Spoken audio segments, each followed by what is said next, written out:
E aí galera do Boteco Connection, beleza? Fala galera! Estamos aí mais uma vez para gravar um vídeo para vocês aqui na internet.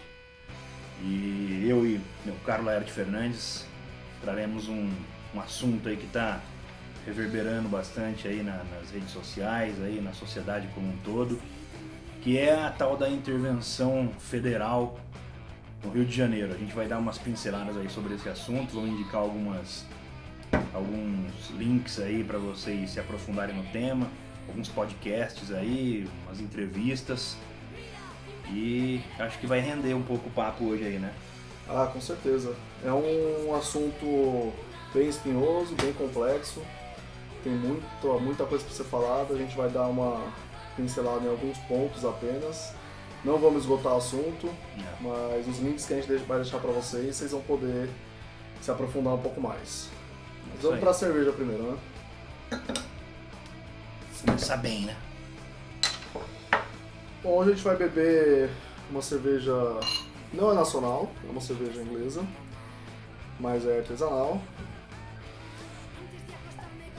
Ela chama Strong Suffolk Vintage Ale. É uma cerveja feita com maturação em barril de carvalho, né? Então o processo de realização da cerveja, eles fazem uma cerveja que lá na cervejaria eles chamam ela de 5X, que é uma cerveja, uma ale muito forte, ela tem 14% de álcool mais ou menos, e põe para envelhecer em 5 anos no barril de carvalho. Depois disso, quando ela envelheceu, eles fazem uma outra cerveja, uma Amber Ale, bem mais levinha, e misturam com essa. Então eles fazem um blend de cerveja para poder produzir essa. E aí ela chega aos 6%, porque eles buscam essa ideia da fusão do novo com o antigo. Uhum. E Vintage Ales é uma tradição já grande na Inglaterra, mas envelhecer em barril de carvalho é uma coisa um pouco, não é muito comum. Essa é uma das primeiras a ter sido feito isso lá na Inglaterra. Olhando assim, ela fica com um aspecto bem de vinho, né? Parece que tem um vinho aqui dentro. Ela tem uma carbonatação bem baixa, mas se você tomar ela na temperatura ideal dela, que é entre 10 e 12 graus, ela tem um bom drinkability. Legal. Então vamos brindar para experimentar mais uma cerveja que com certeza deve ser maravilhosa.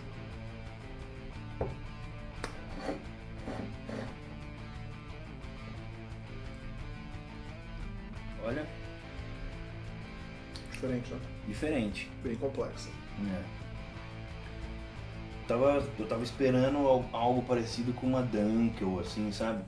Mas parece um pouco, lembra um pouquinho, mas tem alguma coisinha diferente, assim. Aqui pelo rótulo eles dizem que tem sabores de carvalho, caramelo e toffee queimado. E na boca dá pra sentir também como o retrogosto dela é seco, né? Ele acaba. É, seco, ele acaba. Que é a característica do carvalho, né? Você não fica com ela na boca há muito tempo. Isso aí, pessoal.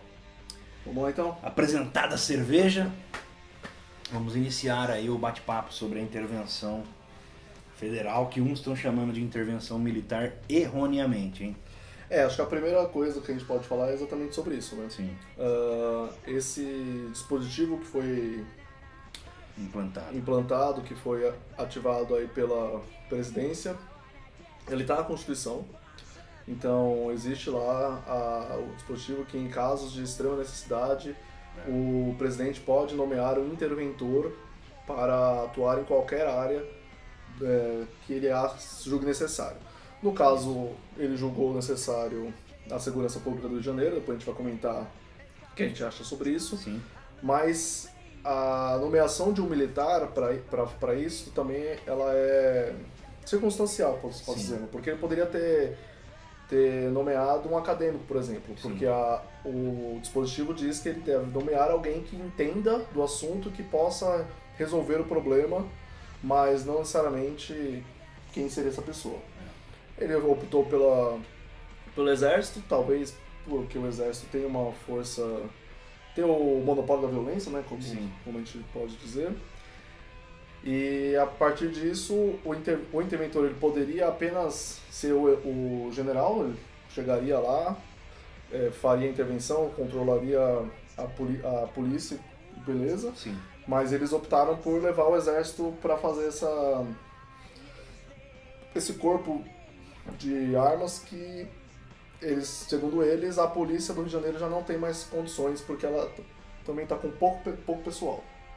Tipo, a PM, ela já é subordinada ao exército, né? Então, acho que o raciocínio do presidente Temer, difícil chamar o cara de presidente, né? Mas vamos falar, né?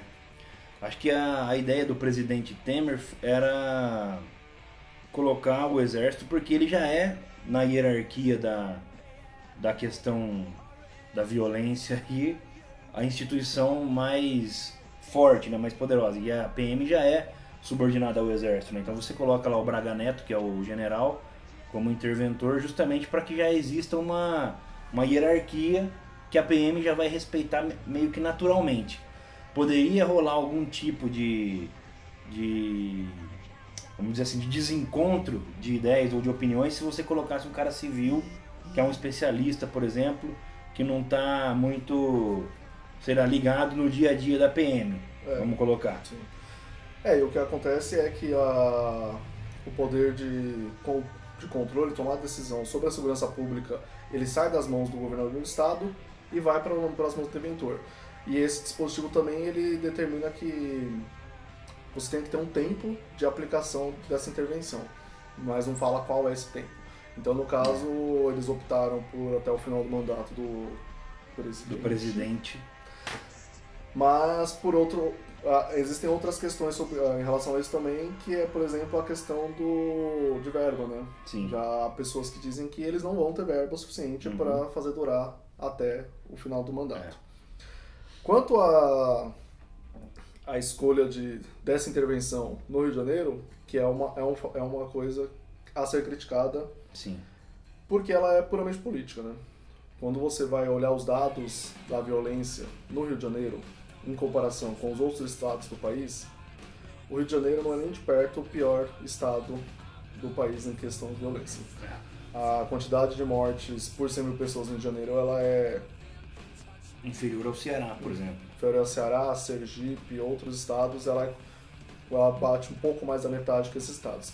De fato, houve um aumento dessas mortes nos últimos anos, mas elas ainda não chegaram ao ponto de transformar o Rio de Janeiro no pior estado nesse quesito. Segundo alguns especialistas que nós ouvimos para fazer esse vídeo, os dados mais corretos, assim, que chegam mais próximo da realidade, são os dados do Ministério da Saúde, para entender essa questão das mortes que acontecem no país. Os dados são de 2015, né? Porque o Ministério da Saúde ele demora um pouco mais de tempo para consolidar esses dados. Então, o mais recente é de 2015. E tem os dados da PM, né? E tem os dados da PM que já são mais atuais. Mas, apesar dos dados de serem 2015 da saúde, quando você compara os dados que a PM tem ao longo dos anos com esses dados da saúde, eles são muito próximos. Então, se você pega os dados da PM de 2015 a 2017, você sabe que eles estão próximos ali dos dados da saúde, então você consegue projetar quais serão os dados que a saúde vai apresentar. Deve ter uma margem de erro de 2%. Exatamente. Né? E em 2015 o Rio de Janeiro era o 11º estado mais violento do país. Então, difícil em 2, 3 anos ele ter pulado de 11º para o primeiro. Primeiro, segundo ou terceiro lugar que seja. Então o que a gente nota é que, por outro lado, o Rio de Janeiro é a vitrine do Brasil. Sim. Foi no Rio de Janeiro que teve Olimpíadas, Rio de Janeiro foi uma cidade da Copa do Mundo. Rio de Janeiro já foi capital. Rio de Janeiro já foi capital. Então o Rio de Janeiro é a vitrine do Brasil para o mundo e a vitrine do Brasil para ele mesmo. E, além disso, você tem um governador do estado que é do partido do presidente. Sim. Então, o que aconteceu ali? Você tem que é da quadrilha ali. Você tem a vontade política de resolver um problema que realmente é um problema grande, mas não é o maior do país. E você tem uma outra questão que é desviar a atenção da reforma da Previdência. Sim. Que é uma reforma que já está, todos os críticos políticos já dizem que já caiu, já está perdida. Então o que o governo federal fez? Precisamos entregar. Na hora que você tem uma baixa, né, na sua moral com o país, você tem que vender um fato novo. Sim. Porque é que nem o cara lá, um dos caras que entrevistado no Mamilos fala, né?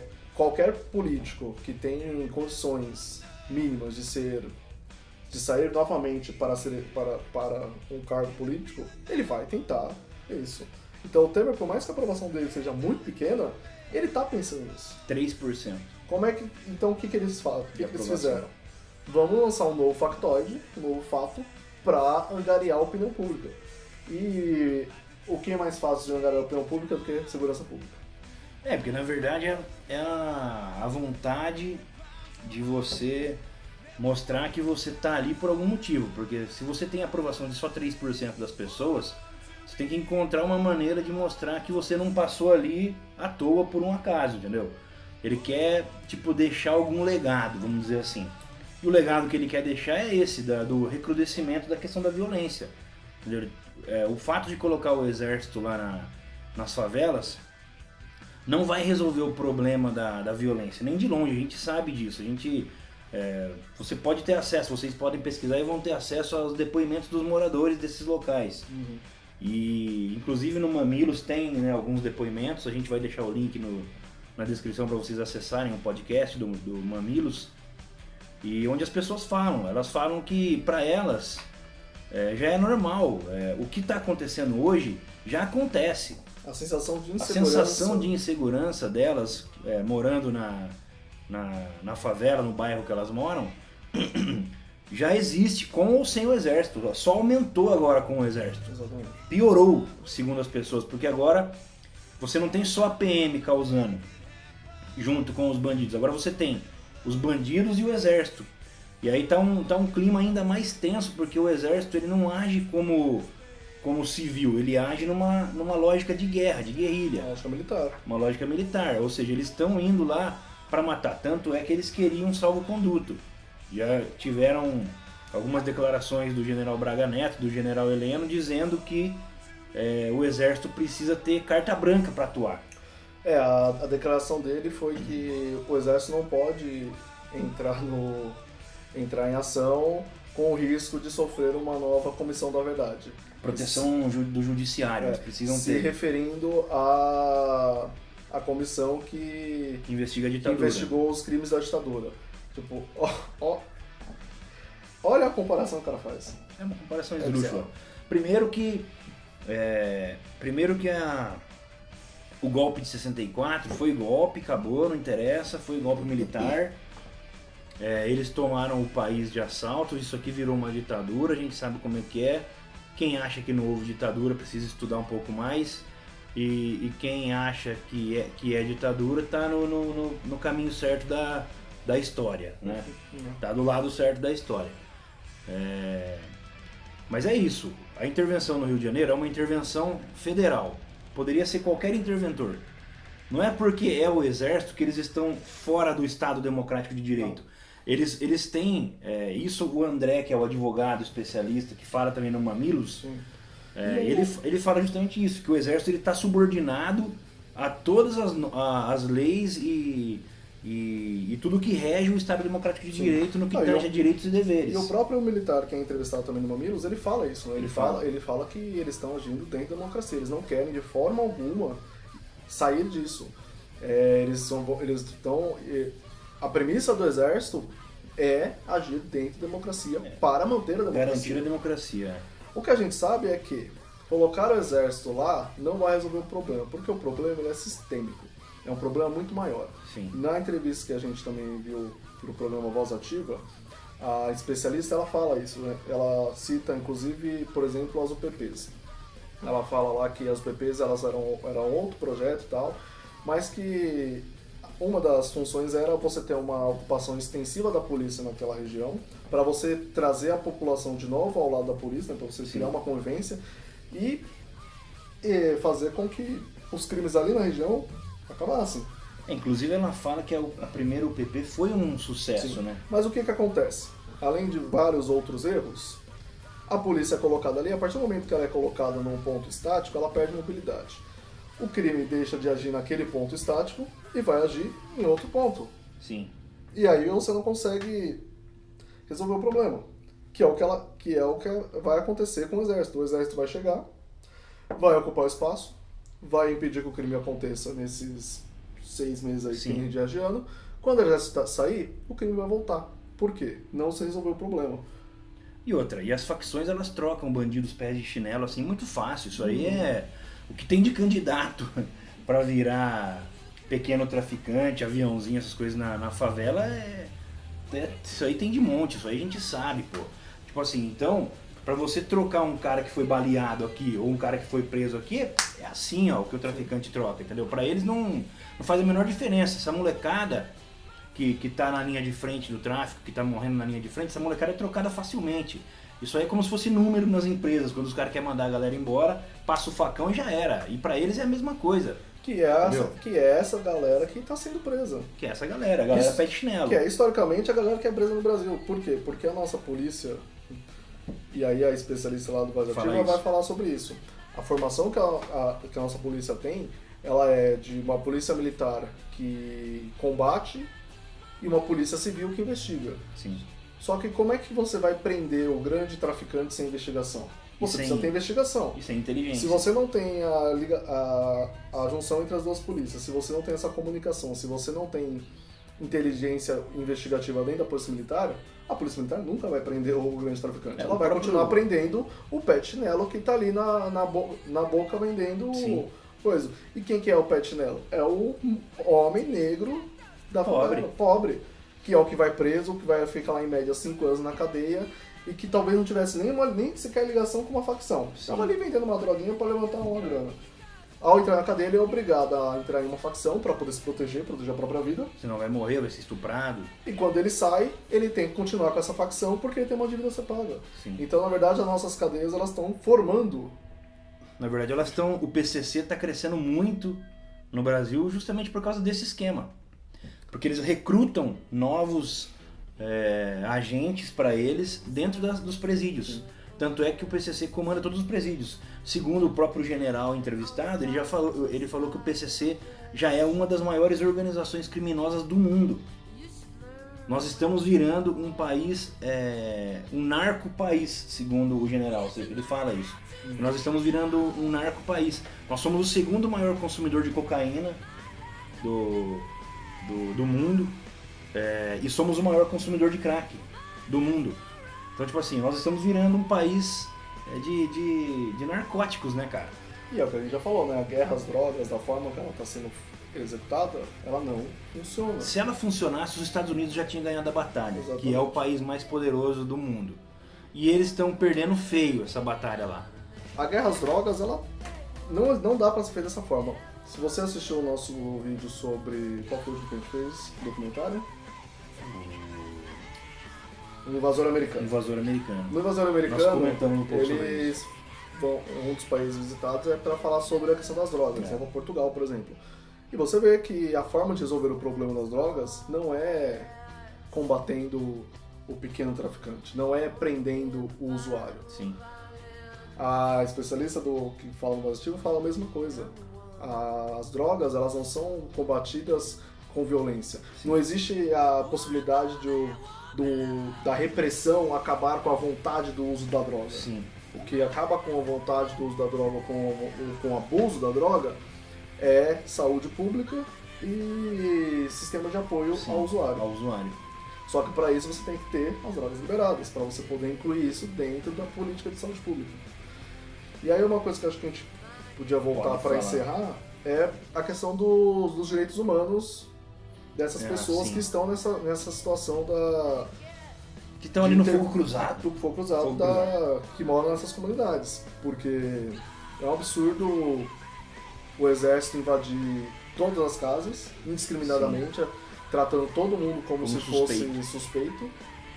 As pessoas que são trabalhadoras, que moram lá porque não acham condições melhores, ou porque optam por continuar na sua comunidade, porque acreditam que ali É um direito delas. é o melhor lugar para se viver, onde ela se sente bem, ela tem o direito de ocupar aquele espaço e de viver ali. Ela não pode ser tratada como suspeito.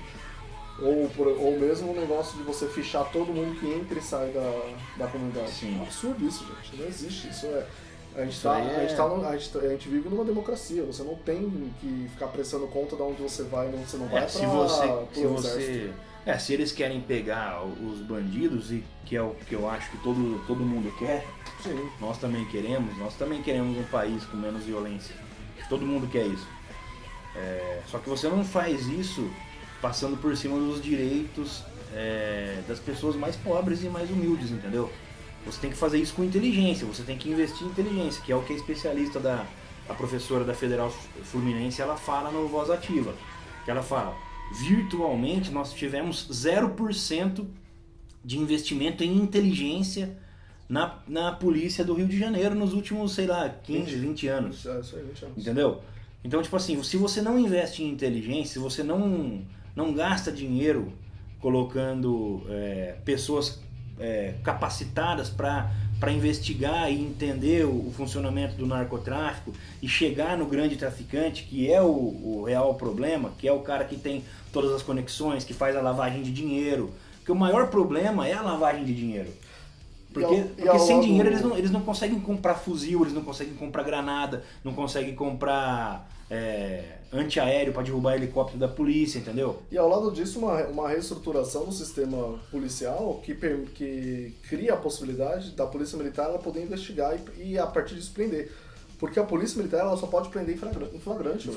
Como é que você vai prender um grande traficante que só dá ordem, que só manipula o dinheiro da droga em flagrante? Isso não existe. Você vai prender como? O cara nunca tá em casa. Ou o cara não tá em casa, ou ele vai dar uma desculpa. Quem que é o cara que é possível prender em flagrante?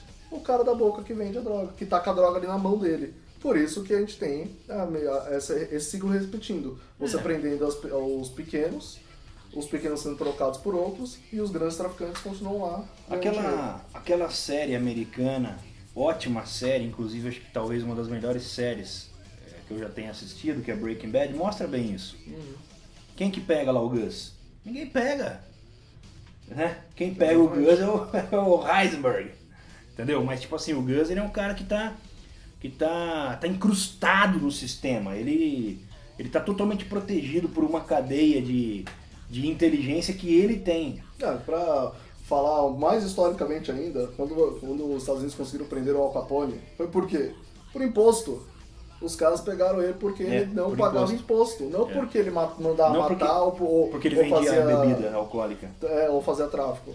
É porque ele não pagava imposto. É inteligência. Se não tiver investimento aí, gente, pode esquecer. Eles encontraram uma maneira alternativa de prender o Al Capone, né? Então, tipo assim, tem que investir em inteligência. Algumas pessoas no Brasil têm dito, eu não vou citar nome aqui para não fazer apologia, para falar que o canal não tá fazendo apologia de candidatos. Já basta a gente ter que falar o nome do presidente. Mas tem alguns candidatos aí com boas propostas. Eu acho que todo mundo tem que ficar ligado. E tem os caras com más propostas também. E tem os caras com as propostas bem ruins. Eu acho que vocês têm que ficar ligados e assistam as palestras dos candidatos que vem vindo aí, porque a gente tem uma eleição que vai ser muito importante para o país daqui a algum tempo, aí, agora em 2018.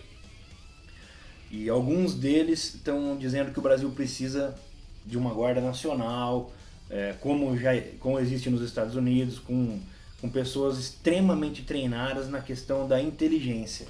O fato é que a nossa polícia ela precisa ser reformada. Essa polícia ela está estruturada... A PM tem que acabar. Ela está estruturada dessa forma, na minha opinião, desde 1968. Em 1988, quando a gente teve a nova Constituição, a polícia não foi alterada. A gente tem a polícia que foi estruturada na época da ditadura. Sim. Isso tem que ser alterado. A nossa polícia é a única polícia do mundo que age dessa forma, que tem esse sistema de funcionamento. Está ultrapassado, gente. Isso precisa ser resolvido e ser alterado. Sim. Senão a gente vai continuar batendo cabeça. A não ser que os nossos governantes queiram que a gente continue batendo cabeça, né? Sim.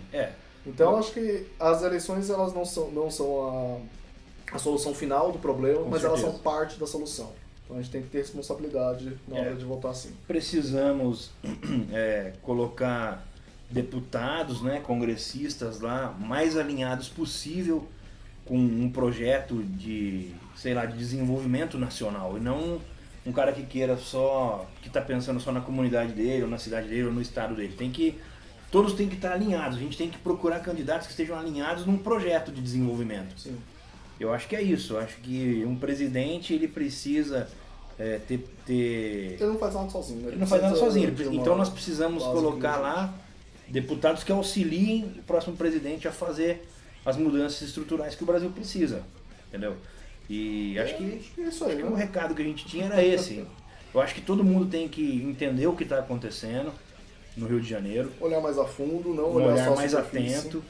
procurar outras opiniões, porque se a gente ficar só no que a grande mídia fala, a gente nunca vai entender o que está rolando. Sim, a gente tem que ir atrás. Até porque eu não vi, por exemplo, na grande mídia, um programa de tamanha qualidade quanto foi o podcast das meninas lá do Mamilos. E nem a entrevista que a gente viu no Voz Ativa. E nem a entrevista da Voz Ativa. Tipo, eu até assisti. Então, aquela professora ela foi convidada para outros lugares, mas a liberdade que ela tem para falar no Voz Ativa, eu acho que é não, diferencial. com certeza. E é 1h30 Tipo, de programa. eu vi ela falando na Globo News. Foi um programa. Foi legal, só que foi mais curto, ela teve menos tempo para falar e tal. Foi interpelada de um jeito mais duro em alguns momentos. Mas no Voz Ativa ela teve mais liberdade para falar, foi incrível, assim. Bom, a gente vai deixar todos os links aqui. Isso aí. E Se aprofundem. Vamos encerrar por hoje. Vamos encerrar. Valeu, galera. Brigadão. Tamo junto. Curtam o vídeo, sigam a gente aí nas redes sociais. E tomem cerveja de qualidade. Isso aí.